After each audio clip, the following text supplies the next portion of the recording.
আসসালামু আলাইকুম। হ্যালো আমার ছোট্ট সংসারের আপনজনেরা, কেমন আছেন সবাই? আশা করি সবাই অনেক বেশি ভালো আছেন, সুস্থ আছেন এবং নিরাপদে আছেন।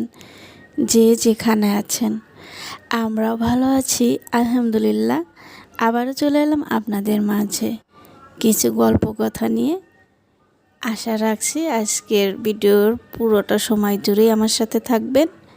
ভিডিও শুরুতে ছোট্ট একটা লাইক দেওয়ার অনুরোধ জানাচ্ছি। এখানে আমি ডিম আর আলু সিদ্ধ করে নিব। আর এই যে এখানে অল্প একটু মুরগির মাংস, এটা আমি একটু ভাজা ভাজা করে একটু নরম করে সিদ্ধ করে নিয়েছি আমার বাবু সোনাটার জন্য। দেখি ওকে এখন 2 পিস দেব, খাওয়াতে পারি কিনা।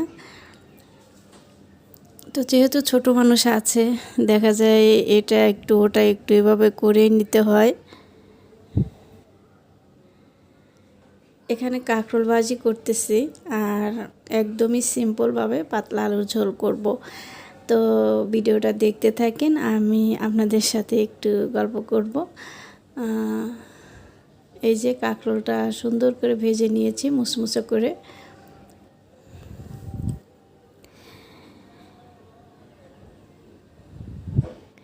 এখন আমি এই যে আলু আর ডিম আছে, এটা আমি বাগার দিয়ে নিব। কেউ কাউকে ছাড়া বাঁচবে না, এটা খুব বাজে রকমের মিথ্যা কথা। বাস্তবতা হলো সবাই বাঁচে, খুব ভালোভাবেই বাঁচে, মরে যায় শুধু স্বপ্নগুলো।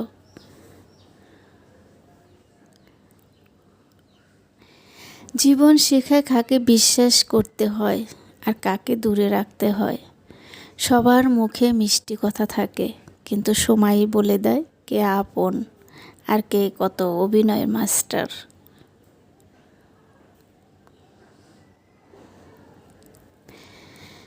বাস্তব জীবনের পরীক্ষা শুরু হয় তখনই, যখন আপনি নিজেকে সবচেয়ে নিঃসঙ্গ মনে করবেন, আর সেই সময় যাদেরকে আপনার পাশে পাবেন তারাই আপনার সত্যিকারের আপন মানুষ।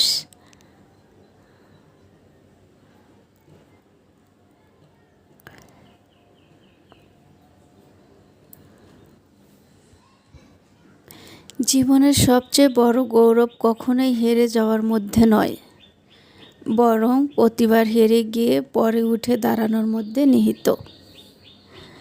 জীবন কখনোই এক সুরে চলে না। সুখ দুঃখ সফলতা ব্যর্থতা আমাদের জীবনের অবিচ্ছেদ্য অংশ। মানুষকে এই পরিবর্তনের সাথে মানিয়ে নিতে শিখতে হয়। ব্যর্থতা থেকে শিক্ষা নিয়ে এগিয়ে যাওয়াই জীবনের মূলমন্ত্র। জীবনের সবচেয়ে বড় সম্পদ হলো সম্পর্ক। পরিবার, বন্ধু এবং কাছের মানুষদের গুরুত্ব বুঝতে হবে। তাদের সঙ্গে সময় কাটানো এবং পারিবারিক বোঝাপড়া জীবনকে অর্থবহ করে তোলে। জীবনের সমস্যা আসবেই, চ্যালেঞ্জগুলো ভয় না পেয়ে সেগুলোকে মোকাবেলা করার জন্য মানসিকভাবে প্রস্তুত থাকা উচিত। জীবনে বড় সাফল্যগুলো কখনোই সহজে আসে না। কঠোর পরিশ্রম এবং ধারাবাহিক প্রচেষ্টার মানুষকে তার লক্ষ্যে পৌঁছাতে সাহায্য করে। জীবনের প্রত্যাশা আর বাস্তবতার মধ্যে পার্থক্য থাকা স্বাভাবিক। প্রত্যাশা অনুযায়ী সব কিছু না হলেও বাস্তবতাকে গ্রহণ করাই জীবনকে সহজ ও সুন্দর করে। জীবনে যা কিছু রয়েছে তার জন্য কৃতজ্ঞ থাকা উচিত। এটি বাস্তব জীবনের প্রতি ইতিবাচক মনোভাব গড়ে তোলে এবং সুখের অনুভূতি বৃদ্ধি করে তোলে।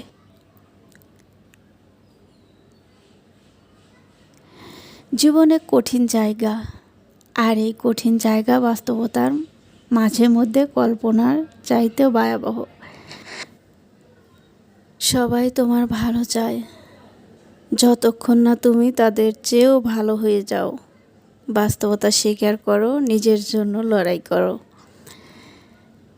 জীবন কাউকে সহজ পথ দেখায় না, বাস্তবতা অন্ধকার। কিন্তু এই অন্ধকারে যদি জ্বলে থাকতে পারো তবেই আলোতে পৌঁছাতে পারবে। হ্যালো এভরিওয়ান, এই যে আলহামদুলিল্লাহ আমার রান্না বান্না সব কিছু কমপ্লিট করে নিয়েছি। এখন আমি একটু রিল্যাক্সে খাওয়া দাওয়া করব। অনেকগুলো কাপড় ধুয়েছি, ঘর দরজা পরিষ্কার করেছি, মুছেছি, ধুয়েছি, মানে সবগুলো অফ ক্যামেরায় করেছি। এখন আমি চলে এসেছি সকালবেলার খাবার খেতে। এখন আমি গরম ভাতের সাথে এই যে কাঁচা আম দিয়েছি ডিমের তরকারিতে। তো এটা হয়তো অনেকে বলতে পারেন যে ডিমের তরকারিতে টক খাওয়া যাবে কিনা, তো খেলে হয়তো সবাই খেতে পারে, কিন্তু আমার মন চাচ্ছিল যে একটু টক খাইতাম, যার কারণে আমি দুটো টুকরো আম দিয়েছি। এখানে যে টিপটিপ করে বৃষ্টি হচ্ছে, গার্মেন্টস শ্রমিকরা এই দেখেন কিভাবে ছাতা নিয়ে দৌড়ে যাচ্ছে। আসলে ওদের তো ঝড় বৃষ্টি বলে কোনো কিছুই নেই। এই ঝড় বৃষ্টির ভিতরেও কিন্তু আমি অনেকগুলো কাপড় ধুয়ে দিয়েছি, দিয়ে এ ঘরে ও ঘরে বা বেলকনিতে মেলে দিয়েছি, যতটুক বাতাস পেয়ে শুকিয়ে যায়। আর এখানে এই যে আমি খাওয়া শুরু করেছি কিন্তু বিসমিল্লাহ বলে। একটু টকটক ফ্লেভার আসছিল, মানে খাবারটা যে এতটা মজা হয়েছিল আমার কাছে, যা ধারণার বাইরে। তো আমগুলো আমি একটু শক্ত শক্ত রেখেছিলাম, যেহেতু শাশুড়ি মা ডিমে আম খেতে চান না। তো আমটা পুরোটাই আমি তুলে নিয়েছি, এবং দুপুরবেলা যা একটা আছে ওটাও আমি খেয়ে নেব। তো এই তো ছিল আজকের ব্লগ ভিডিও। তো সবাই ভালো থাকবেন, আল্লাহ হাফেজ।